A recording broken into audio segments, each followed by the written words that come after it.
और inside stories के लिए मेरे इस यूट्यूब चैनल को सब्सक्राइब करें और फेसबुक पेज को भी लाइक करें।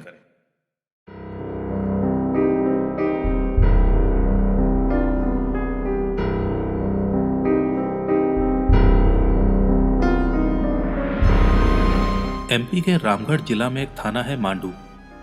बात अक्टूबर 2015 की है, जब यहाँ के एक प्राइवेट इंस्टीट्यूट के मालिक और मैनेजर राजू साव की हत्या कर दी गई थी।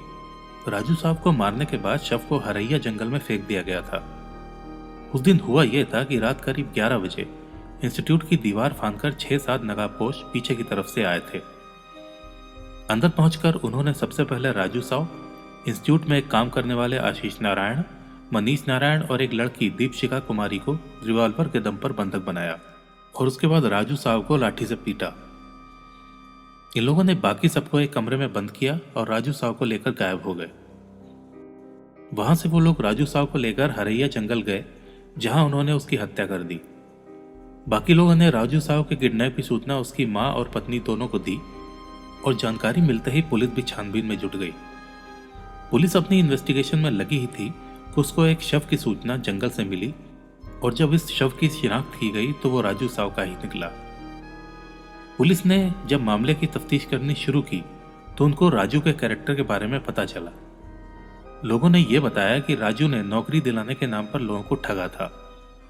वो लोगों को यह जताता था कि वो उसके इंस्टीट्यूट में पढ़ने वाले स्टूडेंट्स की सरकारी नौकरी लगवा चुका है और अगर मोटा पैसा मिले तो आगे भी वो कई लोगों को नौकरी में लगवा सकता है। इसी के चलते उसने कई लोगों को ठगा था और पैसे लेने के बाद कोई भी नौकरी नहीं लगवाई थी। इसके अलावा उसके इंस्टीट्यूट की महिलाओं के साथ संबंध भी थे। किसी तरह से यह खबर उसकी पत्नी फूल कुमारी तक पहुंच गई थी, जिसको लेकर उसका आए दिन उससे झगड़ा रहता था। राजू की इन्हीं सब हरकतों के चलते उसके खिलाफ थाने में मामला भी दर्ज कर दिया गया था, जिसकी वजह से वो जेल में बंद हो गया था।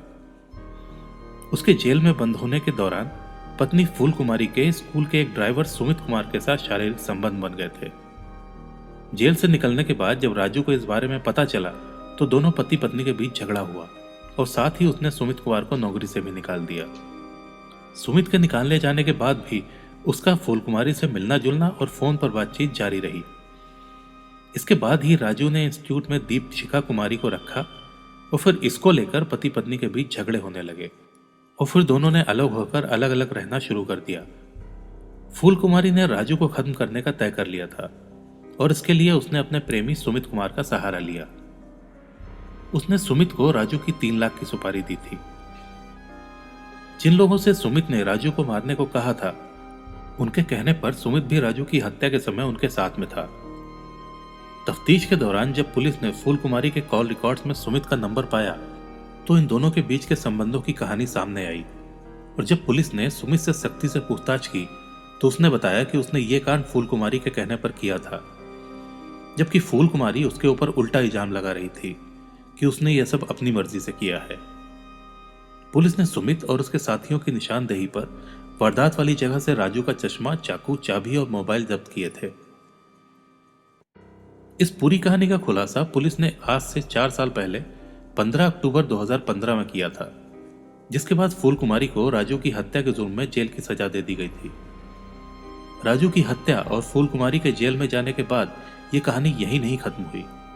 असल में इस वारदात के कुछ 3.5 साल बाद यानी कि 26 फरवरी को फूल कुमारी की भी हत्या कर दी गई और तब पुलिस का माथा ठनका। उनको ये लगा कि कहीं ऐसा तो नहीं कि फूल कुमारी और राजू की हत्या किसी तीसरे ने की है, मगर उन्होंने फूल कुमारी के खिलाफ चार्जशीट दाखिल कर दी।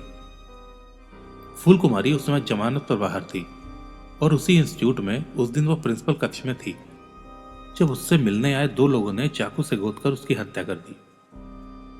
वो लोग उससे एनरोलमेंट के बहाने मिलने आए थे। पुलिस जब इस हत्याकांड की तह तक गई तो जो सामने आया वो हैरान करने वाला था। असल में फूल कुमारी की हत्या उसकी सास यानी कि राजू साव की मां बितोलिया देवी ने की थी और यह हत्या उसने अपने बेटे की हत्या का बदला लेने के लिए की थी। उसकी इस प्लानिंग में उसका साथ उसके दामाद, बेटी और नाती ने दिया था। सुपारी देने के लिए बितोलिया ने अपनी जमीन बेचकर 3 लाख रुपए हत्यारों को दिए थे। पुलिस ने इस मामले में कुल 2 लोगों को नामजद किया था, जो है बितोलिया देवी मांडू, दामाद सहदेव साव नाती मुकेश साहब, रोजन उर्फ मोहम्मद वकील और आबिद अंसारी उर्फ छोटे।